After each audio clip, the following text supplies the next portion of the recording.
everybody. Let's start the show. Hello. Hello. My name is Mr. E. My name is E. My name's Anna. My name is Alexander. My name is What's your name? Say your name. You can't take my name. Come on. And her name is Grace. And we want to welcome you all to the show. This show right here, we have been, I've been very excited to have this show because I think that it's going to help our kids just understand professions and things in a different light. So, this is going to be the first episode of our Doctor's Edition. Everybody say Doctor's Edition. Doctor's Edition. Doctor's Edition. But before we start that, let's give everybody some shine that's watching us. Thank you so much. Don't forget to like, subscribe to the Mr. E show. Make sure you use comments and all of that great stuff. All right, so here we go. And ring the notification bell. All right, I want to ask you guys a quick question. What kind of doctors do you know? Hospital doctors. Hospital doctors. And nurse. Doctors that give you checkups. Dr. Seuss. Dr. Seuss. Doctors that give you checkups. Doctor that gives you checkups. Dr. Doom was around when I was your age. Dr. Doom. Dr. Tickle. I made him up. Okay, kind of creepy. All right, so we're about to bring our special guest in, and I want you guys to all of my people that are watching, please show him the respect. Let's put our listening ears on. Everybody put your listening ears on. Because he's going to have some great information to share with us. It's my friend, my brother from another mother, Marcus Iomos Singleton. Let's give him a round of applause as he's joining.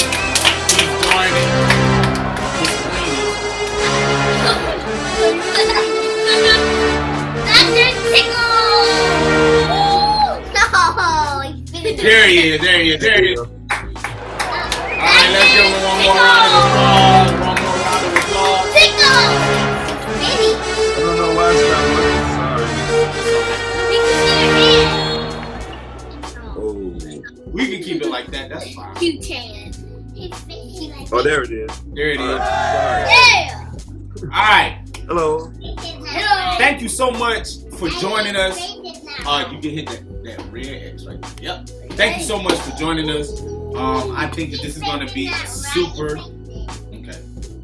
is going to be a super fun show. We're dealing with 4 different age groups of children. So, bear with us. Okay? Alright, so we're going to jump right into the questions because I know you have a lot of information and I don't want to keep the people for too long because I could be talking for an hour. So I'm going to let my kids ask the questions because if they don't, I'll just keep going and we'll be up on this board. This will be an anthology. Alright. So, you ready to ask your question? Stop. You ready to ask your question?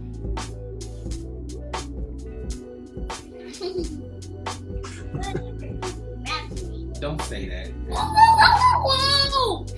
Say a lot. Well, that's a great question.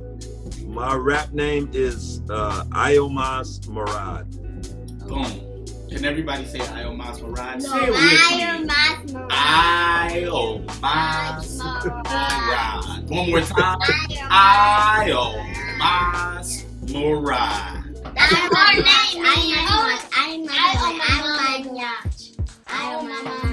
Not I owe my mama garage. That's a good one. I'm on my mama's garage. I'm going to use that. All right. I think Elazar has his next question. Go ahead, Elazar. Where do you live? I live in Toronto, Ontario, Canada. Oh, how far is which is 5 hours away, 5 hours away from Detroit. I don't know if you guys know, but Toronto Canada is another country. So he lives in another country, not another state, but a whole other country. He's a brother from another mother? And he's a brother from another country. I thought you said that. I did. All right. Go ahead. Stepping on my foot. Where are you from? I'm originally from the south side of Chicago. Do you think Chicago is like Detroit? Oh yeah, most definitely. I think Chicago and Detroit are very similar. In fact, I would call them a brother and sister city. Yeah. I wish we were a lot closer. I wish Chicago was in the place of Indiana so we could be a lot closer. But yeah, Chicago and Detroit are very similar places. All right, who's next? Stop. I'm in the 5th grade. Do you remember being in 5th grade? What kind of student were you? I definitely remember being in the 5th grade. When I was in the 5th grade, I was very energetic. But in the classroom, I was very quiet. I wrote a lot, and I fell in love with reading. Like, I used to love to read. Even before I was in the 4th grade, the 5th grade, I used to read a lot. My mom introduced me to books at an early age, and I just fell in love with reading. So that's the type of student I was. That's a very good question. These are great questions. Thanks. So you just made me think of something else, and I promise I'm gonna be quiet. Everybody's watching. In the 5th grade, do you know? Do you remember like one of the books that you were like digesting in the 5th grade? Oh man, that's a good question. That's a good question. Yeah, this is way before Diary of that wasn't. I think. Ah man, I wish I could go get the book. Can I walk away real quick and go get a book? All right, go ahead. But yeah, hold on. I'm sitting. All right, here we go. Hold on one second. Boom. Put the boom, boom.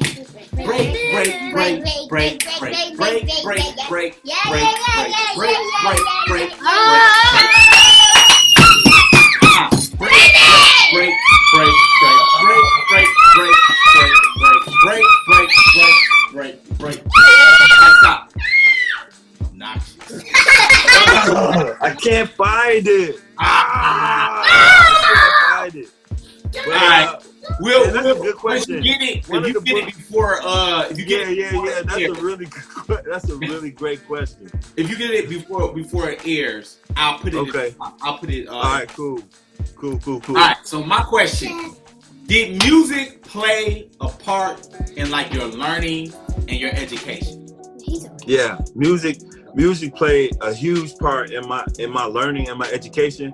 One of the stories that I always tell is my mom used to always tell me to read. I need to read more because along with reading, I used to watch a lot of television. I could tell you what time of day it was by what television program was on. That's how much TV I used to watch. So my mom would always tell me, you need to read more. But until I heard an artist named KRS-One, he was a rapper. He had a song out called "You Must Learn." And when I heard that song, that's what made me want to read more. He basically said the same thing my mother was telling me, but he said it to me in my language. That's where right. I understood it. Yeah. That's one of my favorite songs.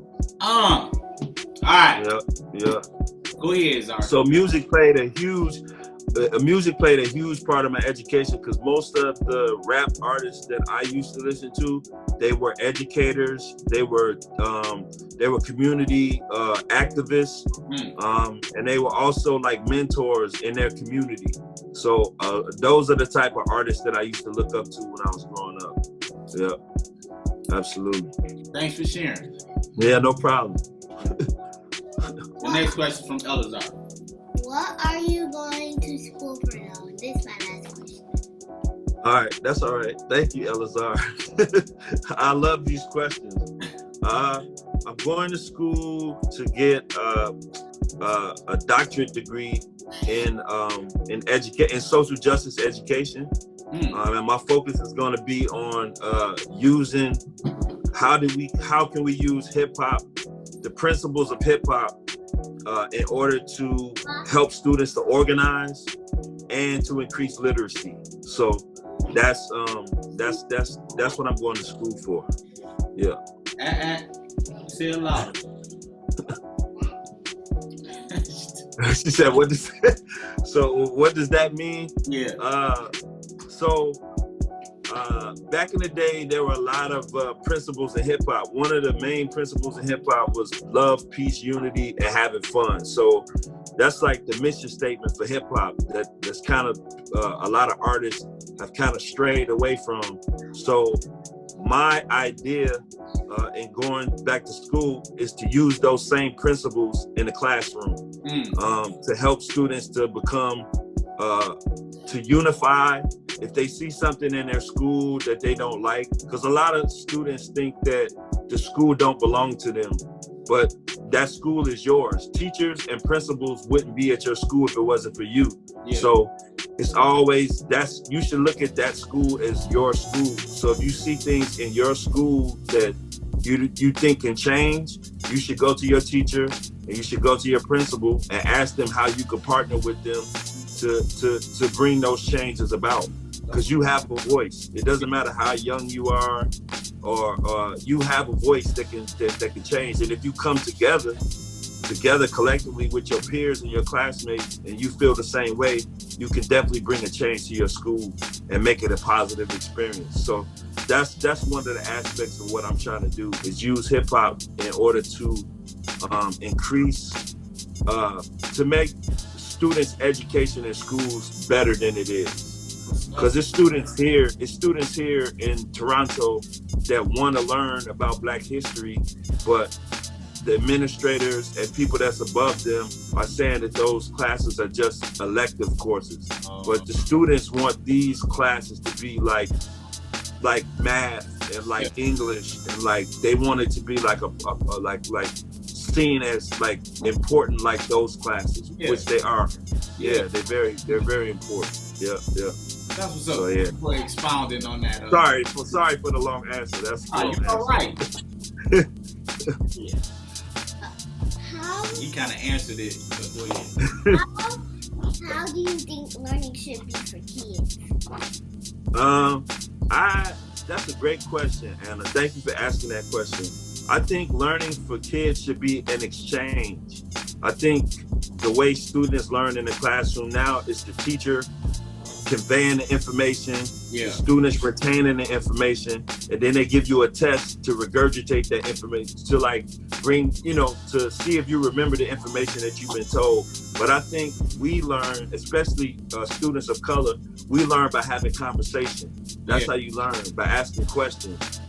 Your teacher may say something like, let's say, for example, Christopher Columbus discovered America, but your parents at home may tell you, no, Christopher Columbus didn't discover America. They were people who came to America way before Christopher Columbus. Yeah. So you can have that exchange with your teacher. It should be a space where it's a term called reciprocal. Reciprocal means you give and you receive. So the teacher gives you information, you can receive the information, process the information, and then question the information that you've been given. Yeah. And that creates a conversation. So, for example, I'm the teacher and you're the student. I say Christopher Columbus discovered America. You process that and be like, wait a minute, that's not what I learned at home. My mother or father told me that Christopher Columbus did not discover America. Me as a teacher in that in the reciprocal learning atmosphere would not just shoot that down, but say, if I don't know, then I'll go back and do my own study. I can't answer that right now, but let's learn together. Yeah. Where did you get that information? And then that allows you to become a teacher, and it creates an environment of learning. Yeah. So I think that's how learning should be for students. It's not just sitting in the classroom. And I think that's why a lot of students disengage, especially students of color. That's why they disengage in the classroom, because they're just sitting there listening, but it's no interaction happening. So that's what I think. That's what I think. Because you already come into the classroom with knowledge that you already have. And it's no sense of the teacher erasing the knowledge that you come into the classroom with, because you already have some type of knowledge, and we should build. Us as teachers and educators should build off of the knowledge that you already know. So that's what I think. That's how learning should be for young people. Thank you. Yeah, no problem. You got the last question, man.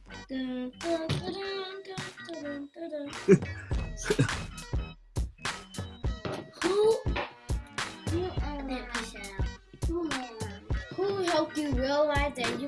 become a doctor? That's a great question. So when I was maybe like in my 20s, I used to go to this open mic. It was an open mic event called Mojo's Pen. And it was a young, he kind of looked like your father. He kind of like me. He reminded me of Mr. E. Like he was that same, he had like locks, and he was just a cool dude. He didn't like look like a professor. You know, when you think of a professor, you think turtleneck, tweed jacket, and a pipe in his mouth or something like that. But he wasn't nothing like that. He had like a white tee on. He's just a regular guy. And he was the host of this open mic. And that was like my first interaction with somebody who looked like me that was a professor. And I didn't even believe it. I was like, this dude is not a professor. He can't be he was like, yeah, I'm a professor. So his name is Dr. David Stovall. That was my first interaction. Yeah, that was my first interaction with a doctor. And then when I was in my graduate studies, I took a course, and a teacher, the professor there, took a liking to me for some reason. She liked the way I write. She liked the way I process things. And her name is Dr. Rosalind Hampton, Professor Hampton. And she is the one who encouraged me to apply for the PhD program, because she saw something in me that I didn't see in myself. And she started a Black Studies cohort where she handpicked certain students that she wanted to be in the cohort. And she groomed us to prepare to apply for PhD and then go through the PhD program. So I'm not alone. I'm in a cohort that we're going to walk through this PhD program together collectively. And that's who influenced me to become a doctor. Those two people influenced me. And my mom's a close friend of my mom is actually a doctor as well. Her name is Dr. Veronica Peppers. So I would have conversations with her. And the one thing she told me that I think is important for you all and important for our people to know, I told her that I was like, man, being a doctor is a dream of mine. And she said, you could become a doctor. She said, if you can read and you can write, you could become a doctor. Wow. So that's what I would tell young people. Yeah, for sure. If you can read and you can write, you could become a doctor. I've never heard it explained like that before, especially like as a kid, because you just think like a whole bunch of like, I don't even know. It just seemed like such an impossible thing as a kid. Exactly. It was a secret group that only these certain people could become a doctor, because all doctors look. From me being from Inkster and Detroit, all doctors looked a certain type of way. You white jackets, Caucasian people. You know what I'm saying? Yeah, but absolutely. To understand that, wow, if you could read and you could write, you could become a doctor. That's mind-blowing to me at my age, and I think putting that out on the airwaves and letting kids hear that now. Absolutely. That's just wow. And to your point too, I'm glad you brought that up, Mr. E. Like, to your point, Professor Hampton told us that it's designed that way to make us think that we can't accomplish that goal. That's how it's designed, to make you think that's an unreachable thing, like it's unattainable for people of color, because it's designed that way. You know what I mean? But she said her mission is to break that up, because they're not, people that's in academia. They have these lofty ideas, and it's often disconnected from the community. So if more people from the community can become academia, because we kind of know what's going on the grassroots level. Just imagine, it's a term that W.E.B. Du Bois used called double consciousness, right? Mm-hmm. So we come with the consciousness of what we learn from our community, and then when we come from the academic, we learn how to process and think like an academic. Then we can bring those two worlds together. You know what I mean? Because there's often a disconnect between academia and the community, and it shouldn't be that disconnect. You know what I mean? Because learning happens inside of school and outside of school. You're constantly learning, especially at Elazar's and E and Grace and Anna's age. You're learning. You're learning inside and outside of school. You're learning from your interactions from your parents. You learn from interactions from your friends, and even amongst your brothers and sisters, you learn from each other. Yep. So that's how we learn. Learning is constant. So learning is a constant thing. So you're always learning. That's what's up. Thank you so much for being a part of this.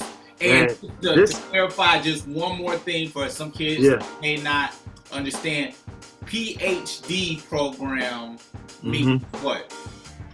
It's a doctoral program. So so when you pass the doctoral program, doctoral is like short for doctor, correct? Yeah. Doctor, you getting a doctorate degree. Yep, absolutely.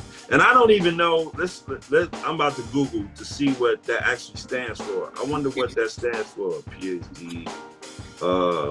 What does it mean? The meaning. Let's see. It's the meaning right here. Let's see. So it says PhD is short for Doctor of Philosophy. So like you said in the beginning, like you got medical doctors, you got doctors that are surgeons, you got doctors who are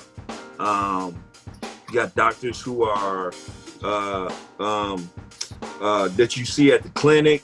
You know what I mean? But a doctor, you could also be a doctor of philosophy.